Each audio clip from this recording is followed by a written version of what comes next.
বাংলাদেশের সর্বপ্রথম জাতীয় এক্সপ্রেসওয়ে থেকে বঙ্গবন্ধু শেখ মুজিবুর রহমানের নাম ফলক ফেলে দিয়ে ইসলাম ধর্মের নবী হজরত ইব্রাহিম আলাইসাল্লামের নামের সাইনবোর্ড ঝুলিয়ে দিয়েছে একদল মাদ্রাসা ছাত্র।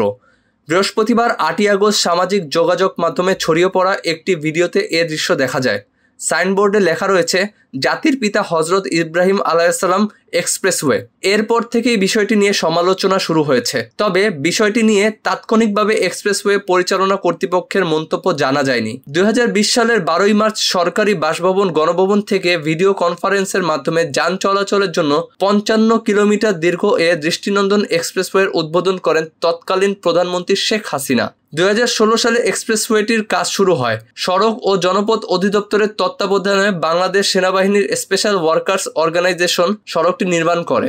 দেশের দক্ষিণাঞ্চলের সঙ্গে নির্বিঘ্নে যান চলাচল নিশ্চিত করার জন্য ২টি সার্ভিস লেন, ৫টি ফ্লাইওভার, ১৯টি আন্ডারপাস, ২টি ইন্টারচেঞ্জ, ৪টি রেলওয়ে ওভারব্রিজ, ৪টি বড় সেতু, ২৫টি ছোট সেতু ও ৫৪টি কালভার্ট থাকা ঢাকা মাওয়া ভাঙ্গা এক্সপ্রেসওয়েটি নির্মাণ করা হয়। উল্লেখ্য, প্রধানমন্ত্রীর পদ থেকে পদত্যাগ করে সোমবার দেশ ছেড়েছেন আওয়ামী লীগ সভাপতি শেখ হাসিনা। টানা ৪বার ক্ষমতায় আসার পরও ছাত্র আন্দোলনের মুখে পদত্যাগ করতে হয় তাকে।